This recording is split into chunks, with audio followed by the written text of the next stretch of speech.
Good afternoon, everyone. Good afternoon, Miss. We are the Group 1, and I am Dorin O. Candano, the first reporter for this topic. And for the information of everyone, I'm sure you already know that I was able to finish my part during the discussion of my assigned topic during the online class that was on September year 2022, and I was able to finish it. So for the sake of compilation and for the final output of this subject, I will report again my part, and hopefully you will listen again for this video reporting.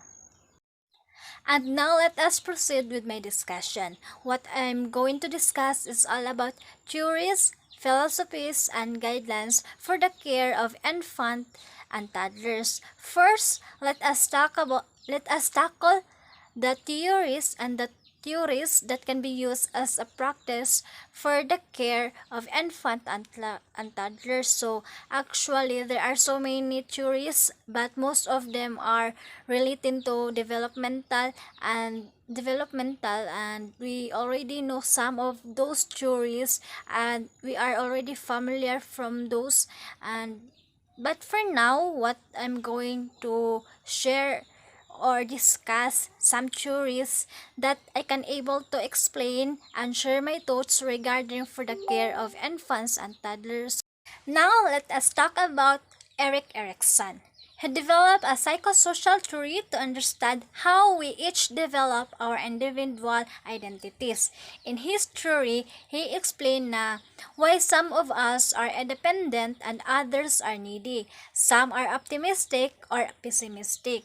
In which his theory, he believed there is one important problem or issue to solve in order to develop a healthy sense of self, a healthy sense of oneself. So, to relate his theory for the care of infants and toddlers, here are some applicable or the Erik Erikson's theories in practice, which the first one is we respond warmly and consistently to baby's needs. So which means na here adults or we adults should know when to respond to the babies, especially na they are still so young or they are still in the early stage of developing, where in fact infants and toddlers are really needy. So the warm and consistent care for the babies can help them to respond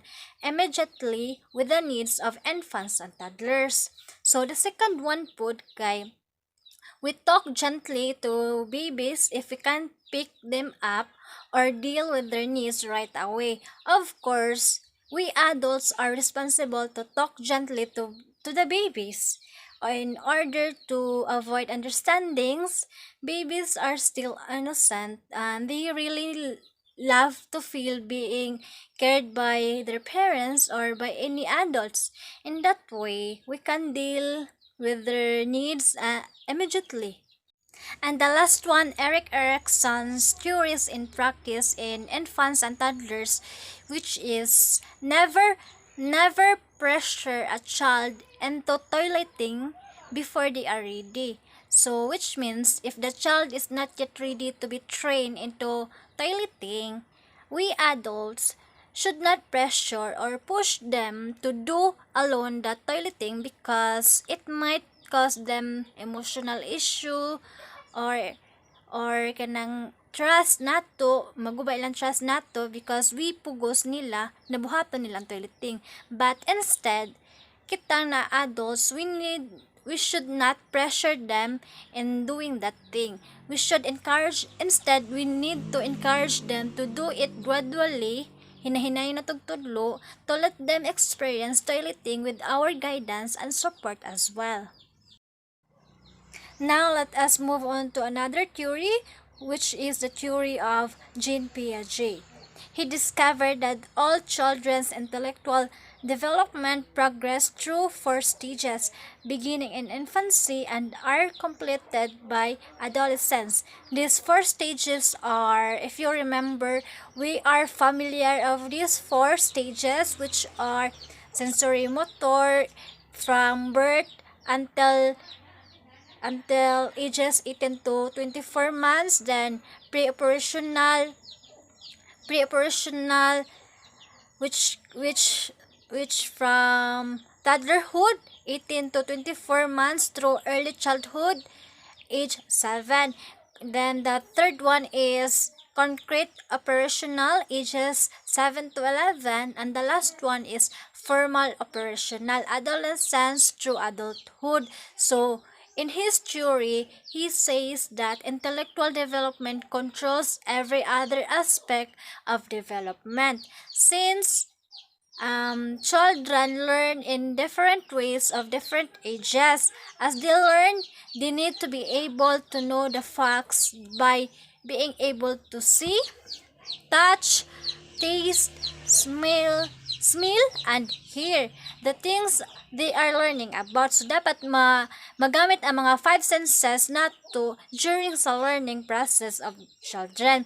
In addition, ang iyang theory, he believed that there is a pattern to the way children learn to think, and this pattern goes in stages. And now let's proceed to the Jean Piaget theories in practice. So the first one is know that babies will use materials in a different way to toddlers differently to preschoolers. So which means why materials are different from infants to toddlers and from preschoolers. That is because the materials they are using might be different from their interests, their abilities or capabilities, as well as from their needs. So if you observe the children sa toddlers pa sila, sa preschoolers pa sila, dihan na sila sa preschoolers, kay lahi-lahi na bitaw ang mga duaan or ang mga materials ilang gamiton. That is because one of it kay ang ilang interest nagkausab-usab or mi progress bitaw na ay kausaban. So that's why ang iyang theories kay different way. So the second one is we need to develop an understanding of what children can and cannot do based on their age and intellectual ability. So, nga naman, in taking care of infants and toddlers, we should have understandings when it comes to their intellectual ability based on their ages. We should not let them do things that they cannot do. Instead, we should be the one to guide them in their choice. So, best example po na or best buhato nato as an adults is to monitor their progress. Like, we need to make sure na kanang butanga kay mahinahinay nila buhat, but we need to make sure na kanang kuana is makaya silang abilities or ilang capabilities. But as time goes by, mga complicated things or mga completed tasks kay mabuhat ra gyud na along the way, especially if ma-develop na ang ilaang mga body parts. And the last one is educators' nurturance, so in which includes the comfort, teaching, and play, should be suitable for the individual child stage of thinking. So we future educators should have the sense of nurturance for our pupils or even for infants and toddlers, because this way we can help them to feel secured. At the same time, we can assure them that what they are doing are suitable and helpful for their development as individuals. Now let's move on to the last but not the least. Let's talk about the theory of Maria Montessori. In his theory, Montessori stresses that children learn best by using their senses and pursuing their interests rather than forcing them to learn what is expected.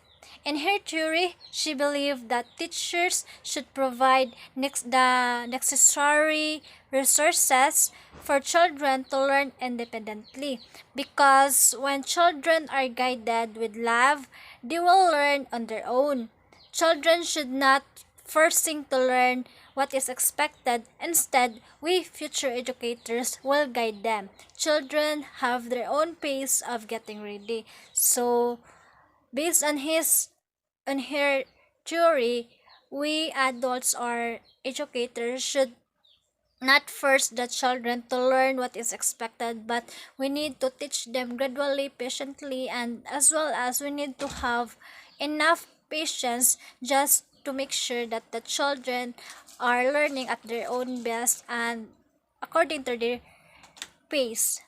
Now let us move on to the practices of her theories for the care of infants and toddlers. Now let's talk about the Montessori's theories in practice for the care.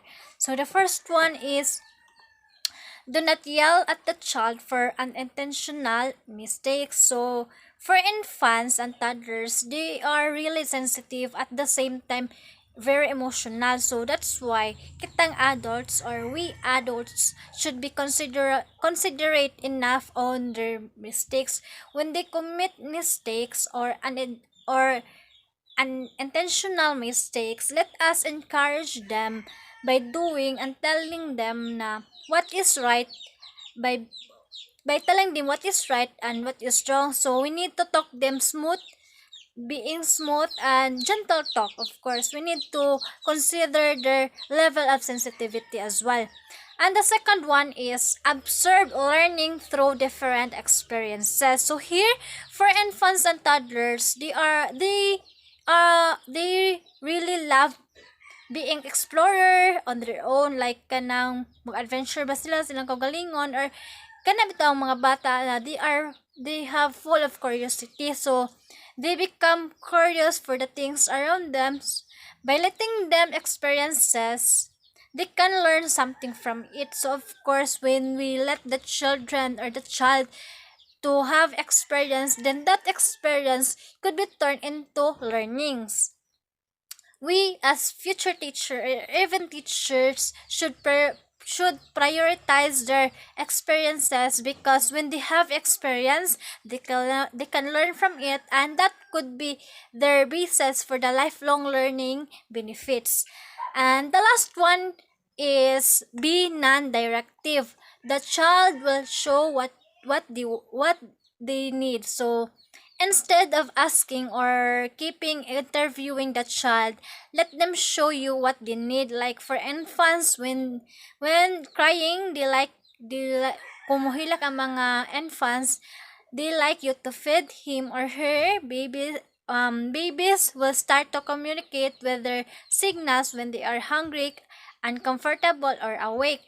While in toddlers, most of them will show you they just want to play. So if you observe infants or newborn baby, when they feel hungry or uncomfortable with their clothes, muhilak sila or kanang dili sila mahimutang sa ilang kagalingon. So that's one of the basis of the theory of Maria Montessori. So that will be all for the theories of taking care of infants and toddlers. Now let us move on and talk about the philosophies for the care of infant and toddlers. Actually, these philosophies are ideas from early childhood theorists and practitioners that may be helpful in parenting. So, early childhood philosophies and practices that you need to know and use at home. So, the first one is child development milestones follow a predictable sequence. So, from the word predictable sequence, so makapredict ang unsay sunod na development na mahitabo sa children. So child development milestone usually follow a sequence from head to toe as well as from the center of the body outward. Children hold up their heads before they hold up their chest. For example, they sit up before they crawl, stand, and later walk. It is likely children, even infants, can make control to their body. It depends on its capabilities. So from the word, like what I've said, from the word predictable sequence, we adults or even the parents of the child can predict what is the next development that will happen for the child. But for other circumstances, there are some infants who are late developer, like kanam like ang ubang bata advanced na na-develop ang ang capabilities sa pag-crawl, while ang other is dugay or later pa ang ang improvement sa ilang body, but it is just part of their milestone, as well as ang kanang mga sequence is maagian na gud sa mga bata. So the second one is development is unique to each child. So children sometimes have spurts of development. When we say spurts, it is something growth spurts, which are physical changes that occur quickly as the child ages, including the length, height, and width increases. For example, if you have more than one child, especially if they are close in age, it is best not to compare their development, because it is normal when one child advance while the other one is not yet or have late development. So just like what I've said earlier, not all children or not all infants have the same level of development at the same age or at the same year. It is just some of them kay na ay late development. So if you are a parent na nay anak na close age, then ang katong maguwang na anak is kanang fully developed na ang iya, while ang second one is kanang nahibong ka nganong late na kay ang development, while ang isa kay dali raman ta. So it is just a normal development or normal process. So dili lang nato dali-dali on, because the child development depends on its capabilities as well as the spurts of growth. Now let's move on to the third philosophy, which is environment matters. So children deserve beautiful, calming, natural environments that have profound positive effects on their well-being. Early childhood educators from Reggio Emilia, Italy, talk about environment being almost as important as the teachers. Of course, it's easier to control the classroom environment than one at home with many family members living together. That's why environment really matters, especially for infants and toddlers who are in needs of comfortable environment. So if you are a teacher in a early childhood education programs where involves infants and toddlers, you have to consider that the environment should be comfortable enough, and of course it should be clean enough in order for the children or for the infants to play around and be safe, of course. And now let's go to the fourth one, which is children learn through scaffolding. So according to Lev Vygotsky, ideas on scaffolding and further explored in Jim Greenman's Thoughts on Early Childhood, children construct their own knowledge, but adults and the social environments serve as the scaffold or the support that encourage constructions of knowledge. Of course, the adult's job is to offer children challenges that are at or slightly above their current level while scaffolding, as the child attempts something new by giving a hand, modeling the skill, or adapting the materials, or even asking open-ended questions. So of course, adults really adults are responsible when it comes to in scaffolding the learnings or experiences of children. Let's go to the fifth philosophy, which is children can solve their own problems. So according to infant and toddler specialist Magda Gerber, parents and caregivers should allow children to independently problem solve whenever possible. For example, if a baby could get himself into a such spot, such example under a chair, he could also get himself out. So which means if ang bata makasud or mapasok sa lingkuranan, he has the way saan paggawasad. So in order for that to solve that problem, he the parents should allow or kanang tagaag chance ang bata to solve his own problems. So the parents watching close by and can say to the baby na, I see you are stuck. Keep trying to get your body out.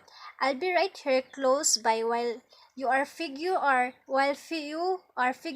out to solve that problem. I know you can do it. So in that way, you are giving the chance that children or the child to solve his own problems as well as ma-develop or the potentials when it comes being critical thinking as well as also to become problem solver. And the last one is children need choices. So whenever possible, offer choices to a child, but make sure that either choice is acceptable and can be followed through on. For example, when getting dressed in the morning, ask, do you want to wear your yellow shirt or blue shirt this morning?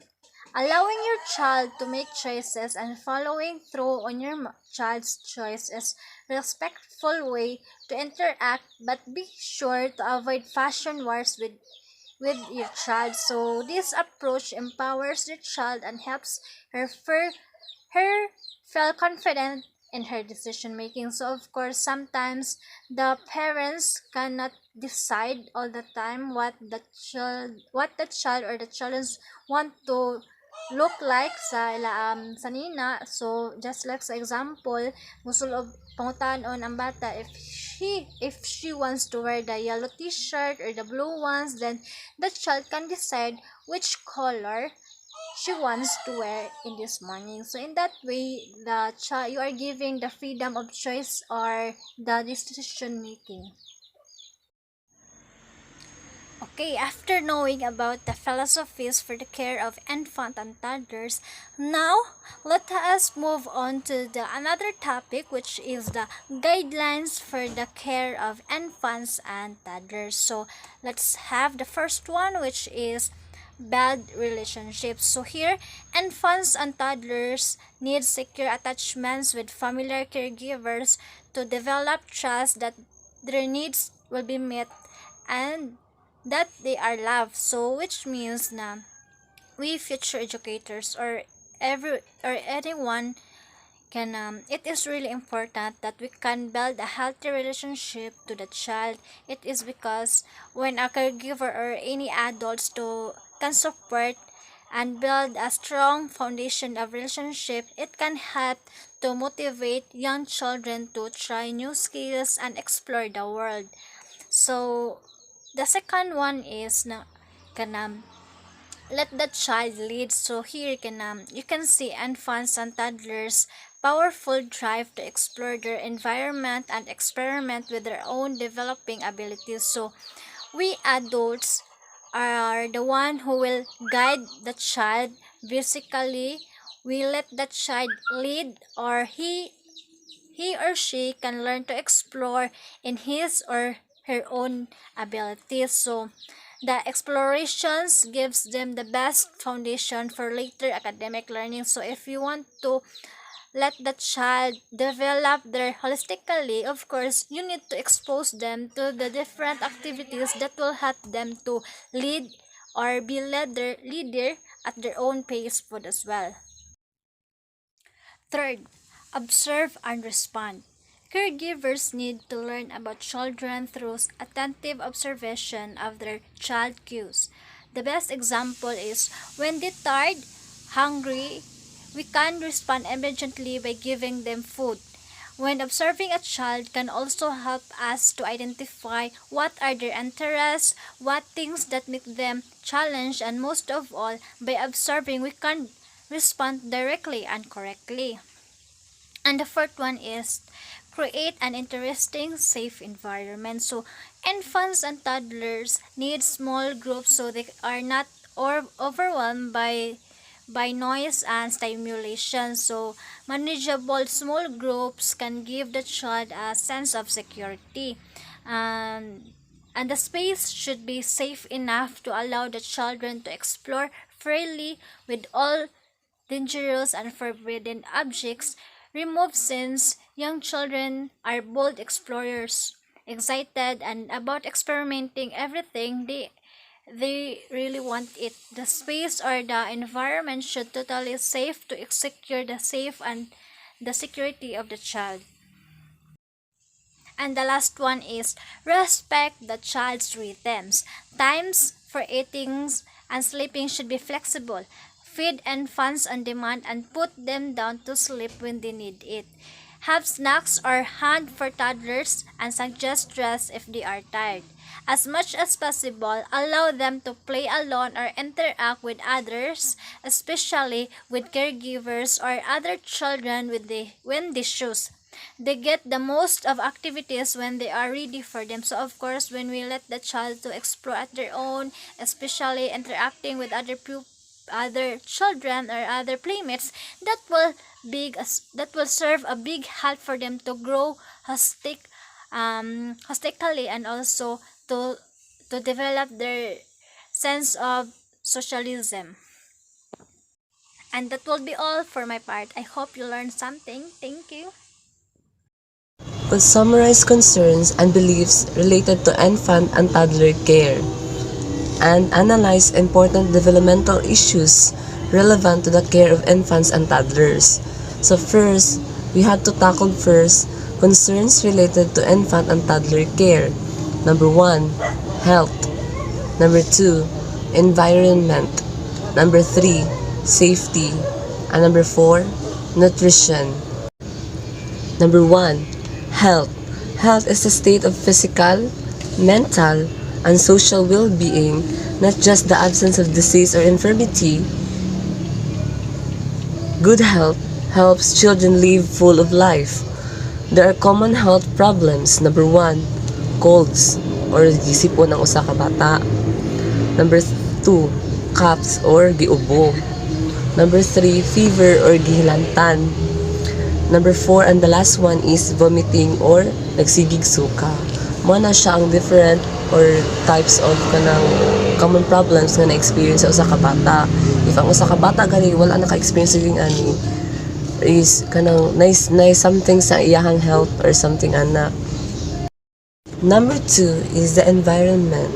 The environment are nurturing spaces that supports the development of all young children. Unsa man ni mga different environment, like for example, the classrooms, the play spaces, areas of caregiving, routines, outdoor areas, mo na siya ang different mga environment na para ma-enhance ang learning sa usa ka bata. The third one is safety. Safety is concentrates on protecting young children from hazards and disease in childcare. Some factors that contribute to injuries in this setting include: number 1, playgrounds. Number 2, other children like pushing or throwing. Number 3, furniture. Number 4, cribs. Number 5, toys, mga broken toys. Number 6, bicycles and sleds. And number 7 is transportations. Mo na siya ang mga different factors that contribute injuries to children. Last concerns in related infant and toddler program is number 4 is nutrition. Nutrition is the study of food and how it works in our body. Nutrition includes all the stuff that we can see in your food, such as vitamins, proteins, fat, or many more. So, naay different pieces ang usa ka food. For example, glow, grow, and go. So, ang glow na kuno, it becomes mga fruits and vegetables. Ang grow, kay chicken, meat, fish, or eggs, or milk. Ang go daw is bread, rice, pasta, or cereals, and potato. Mo na siya ang mga different aspects sa usa ka food. So, manaman ta sa different concerns related to infant and toddler care. So, ayon sa ta sa beliefs related to infant and toddler care. Taking care of the babies requires extreme care to ensure their health. But we are also aware of some beliefs that modern mothers still follow nowadays. Nadatay mga totoo asa inahan, di ba? Sa mga inahan, mga instinct sa inahan. So, number 1 is, it is bad luck to cut the baby's nails at night. Does it bring luck when the baby cuts his nails in the morning? Perhaps this is a precaution so that the baby is not injured. Because they're still soft, they need to light up before cutting them. Ang pasabot ani kay malas daw ko no basay ikat daw ko no nato ang kuko sa usa ka bata kunting gabi. So kanida ko no nga aspect is mura na daw nig ko antong anak kanang in order to prevent ang soft nails sa usa ka bata is masamad ang usa ka bata kay gamay pa ba na sila kuko, di ba na pa rin nato nga dagko kitag kuko. So ato jud siyang hinahinayan, so dapat manilkater tag buntag jud dili jud gabi. So number 2, every morning the baby should be bathed. In a way, this belief is true, but it also depends on the health state of the child. But there are also some mothers who bath their babies even in the afternoon or at the night to make them more comfortable due to the heat of the weather. So, ang pasabot ay ani dapat tagabuntag jud na tuligo ng bata. So, ang kani nga belief is dili mo guni siya tinuod kay naman si mama sad ba nga ligoon nilang usa ka bata sa udto or sa gabi kay para comfortable sila matulog. Pero magdepende gihapon na siya sa health state sa usa ka bata kung capable ba siya maligo or di. So kani nga beliefs hindi ni siya tinuod. Number 3, the hair will be stuck in the book during the baby's first haircut. The elders believe that the child will grow up to be intelligent if it is done. So ang kanida ko no nga beliefs da ko no is kuan da ko no ang first cut sa usa ka bata daw sa buhok da ko no kay ibutang da ko libro kay para mo bright. It is no. Dili ni siya magdepende kung unsa ka bright ang usa ka bata. Mag-determine siya kung unsa ka ginang usa ka bata, kung muda ko siya kung naba siya education sa iyang pag-eskwela. Dili na magmatter sa kanang isbutang na daw ang buhok daw kung sa usa ka bata sa libro. No. Number 4, do not breastfeed when mother is stressed. Many believe that mother's tiredness or stress is passed on to the child. According to the research, breastfeeding is the best for babies even if the mother is stressed or tired. It can help to relieve the stress of mothers because they release hormones. Kani is di siya tinuod. Kay naman sa mga mama nga magpatutoy even though stress sila sa work, magpatutoy gyapon sa silang anak. Kay para ang ang mama is mag-release of hormones. So dili na siya tinuod sa ma-stress nga dili pwede nga ipa-breastfeed ang usa ka bata kung na-stress ang mother. Number 5, the child experience dampness is not allowed. Most of the mothers believe that their baby will get sick if they are injured. That's why the child is wrapped in a bonnet and wrapped. But this is not the reason why they get sick. So ang kanina ko nung example sa dampness is kanang mahamugan ni sa Bisaya. So ang bata da kun dito ko na pwede mahamugan. So abantay mo sa usa ka bata nga kanang every night nasa like bunnet, nasa like on para di sila mahamugan, para di sila magka-sakit, which is true. Number 6, placing a thread on forehead of a baby with hiccups. Unsa man sa ning hiccup? Ang hiccups daw kuno is mo na siya ang sa Bisaya pa lang gisudok. What does it help with child's hiccup? In fact, there is nothing but it can be used to distract the child from his hiccups. Because it is light and soft, it is safe for them. So ang kabantay man ang ibutang sa usa ka bata kung musudok sila kanang nadiri sa atong silang agtang nga ibutang ba which is kanang atong gamiton pagay na papinalawayan ni mama. So mana ang hiccups, mana siya ang kuan kanang trend is madistract ang attention sa usa ka bata ana. So number 7 is small diaper size is the cause of baby's rashes. From now on, mother should know this is not true.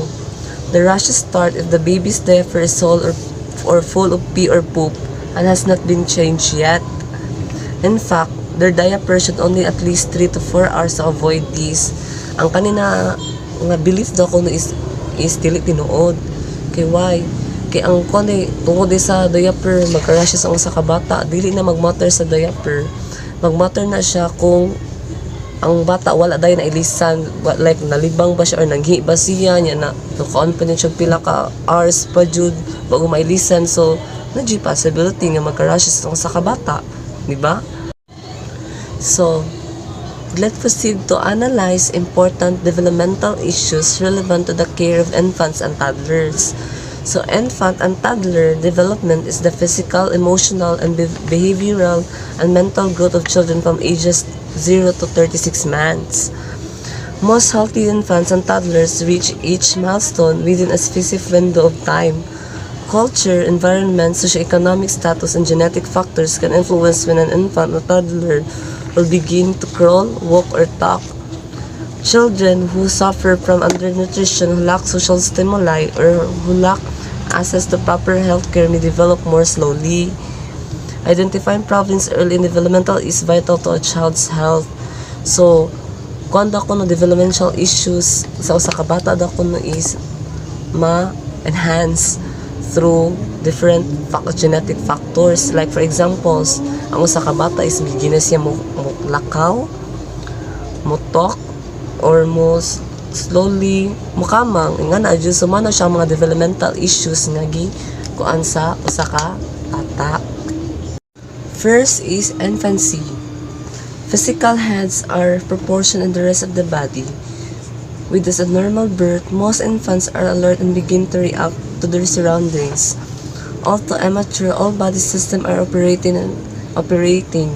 Infants have the ability to swallow, suck, gag, cough, yawn, blink, and eliminate waste. Hearing is well developed, but it takes several years for vision to reach adult levels. So, diri nga stages is kanang ang usa ka infant is kanang kuan pa siya more siya on kanang ilagong kanang kuan sig ingkit sa kamot, kamang or something ana gud ilamon ang mo diri na begin ang ilang development. So, ang ila is hearing ra jud kung pautan na ni mga usa ka bata maminaw. Kundi mo tubag. Then, something kuting mo ni siya ang kaninga stages which is the infancy stages of development. So, ang infancy sad is crying and fussing are the major forms of communication for infants. Sige hilak, buka kasabot, sa puton or something gudong sa kabata, sa buwan mo sa mo hilak. Between 2 and 3 months, newborn reflection begins to disappear. It does not occur. It may be the indication of neurological problem at this stage. Infants are cry less and begin to engage in social smiling. O, kung mga 2 or 3 months kayo, makakita na ba yung sa kabata? So, kung na yung mahagwa nila, sila sila katawar, si smile, mo na siyang sa kabata. At least, developmental issues. By 4 months, vision improves and infants pay attention to bright objects referring primary colors, particularly red. Makakita na sila, even though blurred pa kayo silang pananaw, pero makakita na sila mga bright colors, for example, mga yellow, green, sa environment. So, hanap pa para nila, pero kuha na sila og colors. Kita na sila. Mana siya ang kaninga stages, which is the infancy stages of developmental issues or development. And also ang infants between the ages of 5 and 8 months. However, infant preference was for asymmetry. Young infants who tended to prefer consonant musical tones reacted to variation of rhythm by 8 months. Children learn by imitation, and how will infants and toddlers learn to mimic others is a vital key in tracking healthy development.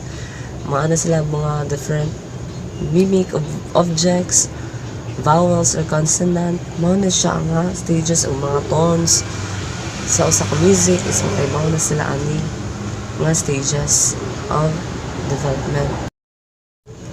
Next is arita sa toddler years. At the end of the first year of life, infants become toddlers. Between ages 1 and 3, physical growth slows as toddlers learn to master motor and communication skills. Motor skills kan mga building blocks or something katong communication skills maka-communicate na sila well. Normal toddlers have similarly unlimited energy, enthusiasm, and curiosity, and they begin to develop complex thinking and learning abilities. So diri nga stages na kuno is more sila ang energetic na kayo sa kabata, lakaw dito, lakaw diri, na sila. Emotional communication ranges from friendly to hugs and kisses to crying and tantrums. Older toddlers understand the concept of guilt, pride, and shame and display them at their appropriate times. So kay bao na sila emotional communication, for examples, kanang hugs na sila sa mama, mo kiss na sila or something ana good sa kabata. Instead nga mo cry sila mo kisa na to bi kisa ko ano ang sa kabata, di ba? Because kay bao naman sila toddler years also. By age 3, most toddlers will have quadrupled their birth weight and doubled their birth height. The toddler body begins to develop an adult-like appearance, although the abdomen protrudes and the back appears swayed until age 3. At age 1, a toddler draws by using whole arm movement. By age 3, these skills have progressed to finger, thumb, and manipulations. Mga kamot. By age 3, most toddlers have progressed beyond the terrible twos to become friendlier and more cooperative o cooperation na nadiri ang mga sa toddler. Mga hyper-bears sila. The circumference of the head, which indicates healthy brain of development, continues to grow at a rate of 1.3 cm or 1/2 inch every 6 months sa head nila. Gimeasure na 1.3 cm. Mo na siya ang sa toddler nga years ti mailhan nato. The history or evolution time of childcare. In the year 1658, first children's picture book. John Amos Comenius, known as the father of modern education, and was the first to recognize that the play of children was learning, produced the first children's picture book, which is entitled The World Illustrated, urging that to exercise the senses well, the right perceiving the difference of things will be to lay the grounds for all wisdom and wise discourse and discreet actions in one course of life. Play allows children the opportunity to develop speech and language skills as well as listening skills. Kids are setting goals, developing and sharing ideas, making rules, negotiating challenges, and choosing how to play. Next is year 1762. How children learn. Philosopher Jean-Jacques Rousseau states that a child's mode of thinking is different from the adult, and they learn through hands-on experiences. Next is 1801. The first school.